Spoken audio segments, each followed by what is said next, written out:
Our first presenter, Scott Donovan, is an architect, and the topic that Scott will be presenting is two models of socially supportive housing, co-housing and co-dwelling.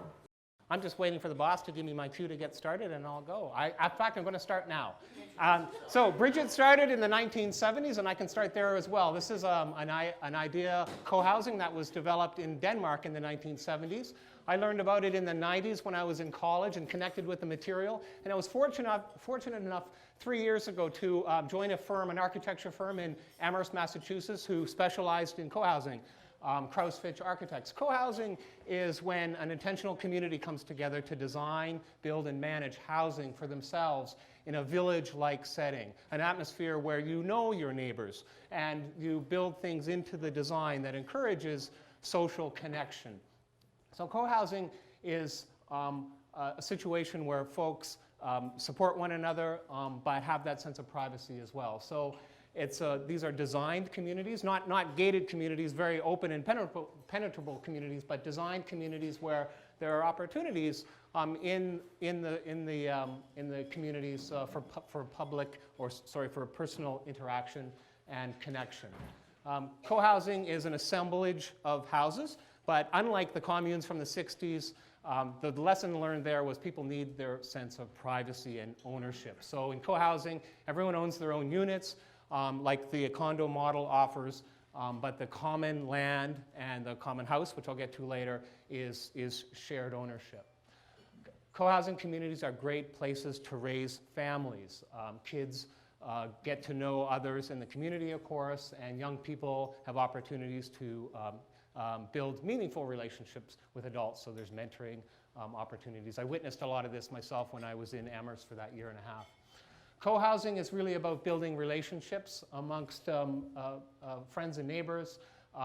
The relationships are reinforced through the sharing of meals, which happens maybe however frequently the group decides. Often it's once or twice a week. Working together, tasks and what have you that need to be done in the community.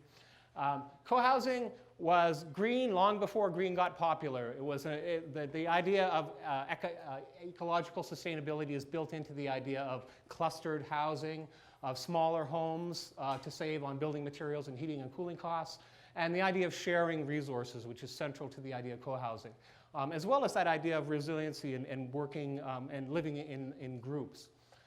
So what does co-housing look like?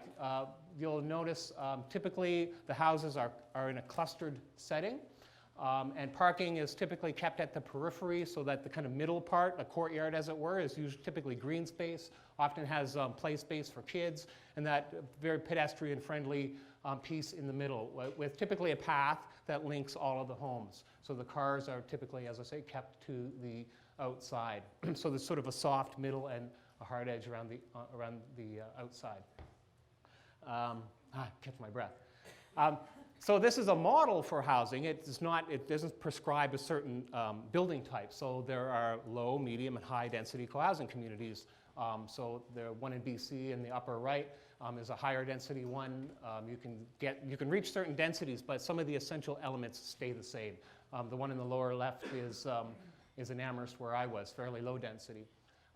What's common to all co-housing communities is the common house. It's sort of a central gathering place, a dining room, as it were, where the group shares a meal together on a regular basis. Parties, events, concerts, weddings, that kind of stuff. It's that kind of community living room that holds things together. Also in the common house, there are many shared resources. So for example, there'll be guest rooms there so that you don't need a spare room in your home. You can, for the company that comes once a year can stay in the guest room. At the common house. There'll be laundry facilities, the idea being that not only do you not necessarily need laundry facilities in your own home, but there's opportunities to meet other folks when you're there. How does co-housing happen? It's very process-oriented. So it's about the group coming together and working through the process themselves, and decision-making is made on a consensus model, which is a challenge, but it does work. And all decisions through the development of the project are done on that, using that model. So everyone has a say, everyone has a voice. Consultants and architects that work with co-housing groups use a participatory design process, meaning that, again, it's really very much about democracy and full participation, so people work together, so that consultants come in and enable the participants to design things for themselves.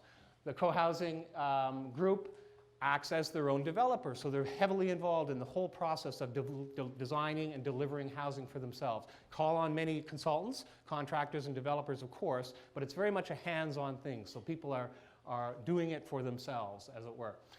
Locally in Peterborough, we started a group last winter, and we meet on a monthly basis. We start our meetings with a meal because, again, it's really about building those relationships. That's fundamental. Of course, we have a Facebook site so that we're promoting ourselves in the community so that others can learn. We're a small group right now, but we're growing. So the second part of this is taking the ideas of co-housing and scaling them down, something that's a little more manageable, because co-housing is big and it's complicated. So co-dwelling is a model I developed that looks at the idea of bringing 2 or 3 friends together in a single family home and sharing that space collectively.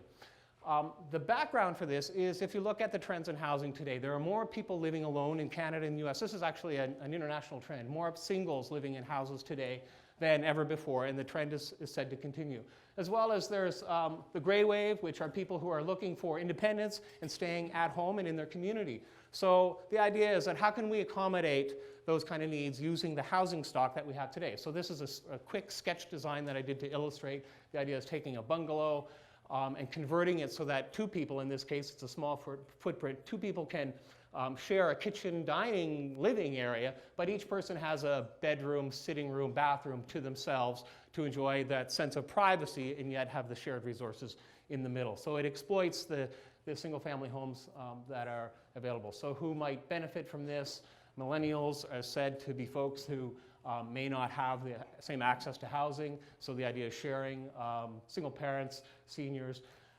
Equity, just like the co-housing model, equity is important. So this is not, co-dwelling is not about renting, it's about people equally sharing, equally owning a house, and the model for ownership would be tenants in common rather than joint tenancy, which is what a lot of couples have now. Tenants in common means that you can pass your share on to another owner, so it's resaleable. And it's also an opportunity to do energy retrofits. Phew, that was hard, but anyway. Thank you. Well done.